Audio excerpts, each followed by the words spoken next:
พร้อมบอจัดเลยได้โอเค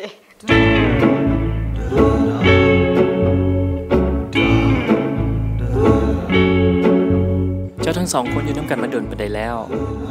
7 ปีเนาะ12 ปี3 ปีปลาย4 ปีแล้วต่อไปขอเชิญผู้ชายออกไปก่อนเขาจะแยกถามแต่ละคน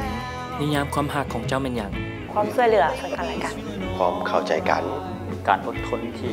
อยู่น้ำกันความอบอุ่นเธอล่าสุดที่พวกเจ้ามีความหักแบบลึกซึ้งโดนประเดี๋ยวแล้วอาทิตย์แล้วนี่21 มื้อแล้วประมาณ3 มื้อก็ถือว่าลึกซึ้งทุกมื้อแหละเป็นอย่างที่เห็นในเจ้าเกิดอารมณ์แค่เห็นก็เกิดอารมณ์นั่นแหละหลังจากอาบน้ำออกมามีกลิ่นของผู้ชายมีส่วนเวลาเราอยู่ใกล้ๆที่เป็นอย่างที่ในเจ้ารู้สึกบ่มั่นใจปัญหาของการแต่งหน้าเราพร้อมเราต้องไปใส่มาใส่ต้องเจอคนหลายๆอันเธอไม่ได้เติมลิปสติกเวลาบ่มีเขี้ยวมันจะถามตลอดว่าโอเคบอถ้าเฮ็ดได้เจ้าจะเฮ็ดอย่างเพื่อให้ความสัมพันธ์นี้มีความสุขหลายขึ้นอาจจะนุ่งเครื่องเซ็กซี่ขึ้นมาหน่อยนึงกินแตกต่างจากปกติที่เคยมีรายการน้ำหอมทั้ง2 คนเขาก็ต้องเบิ่งแย้งตัวเองสร้างแห้งจูงใจคืออยากงามตลอดเวลานั้นหลักแมน And I wonder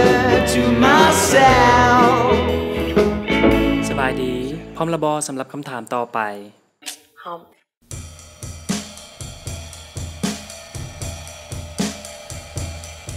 เจ้ารู้สึกแนวใดที่ได้เบิ่งแยงตัวเองเป็นปกติรู้สึกมีความสุขดีใจทุกครั้งเวลาคนที่พบเห็นแล้วบอกว่าเฮายังดูดีคือเก่าเฮายังสวยงามคือเก่าเจ้าคิดว่าการเบิ่งแยงตัวเองมีผลต่อความสัมพันธ์ของเจ้าแนวใดมีผลหลายได้ถ้าเฮาเบิ่งแยงตัวเองดีแล้วแน่นอนว่าคนฮักเฮากันสิต้องฮักเฮาคือกัน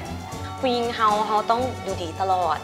แล้วก็ดูแลตัวเองตลอดใส่ใจทุกๆรายละเอียดที่เฮามีอยู่เนาะเพื่อให้คนที่เฮาฮักเห็นเฮาแล้วรู้สึกว่า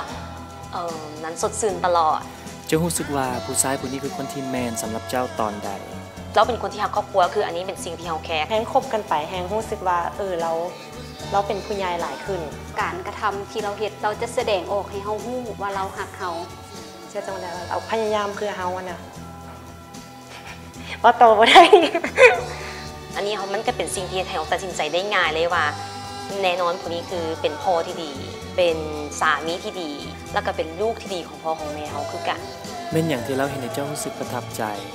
เราเป็นคนที่โบมีความโรแมนติกสิ่งที่เฮ็ดให้ประทับใจเป็นเราซื้อรถให้เป็นของขวัญเพราะฉะนั้นความประทับใจของเขาหลักๆคือซีเมนหักครอบครัวอันนั้นเป็นสิ่งหลักๆที่เขาเห็นแบบจะแจ้งหลายเจ้าจะถนอมความรักนี้ไปโดนสำใดโดนที่สุดเท่าที่เขาจะเฮ็ดได้เนาะโบเว้าเรื่องเวลาซะเพราะว่าเขาแบบชีวิตคนเฮาเนาะเขากับบ่ฮู้ว่าอยู่ฮอดมื้อใดก็พยายามเฮ็ดตอนนี้ให้ดีที่สุดถ้าอันใดที่แบบว่าเฮ็ดให้เฮามีความหวานตื่นขึ้นมีความหักที่มันเฟรชขึ้นเฮาก็อยากเฮ็ดหักกันไปเรื่อยๆอุ๊ยยังตายเนี่ยบอกว่าไอ้บ่ลมติ๊กซะว่ะตะย่านน่ะใส่ไว้อยู่คนเดียวยังไม่ได้คัดเหรอย่านเด้อระวังกล้องเอาไปก่อน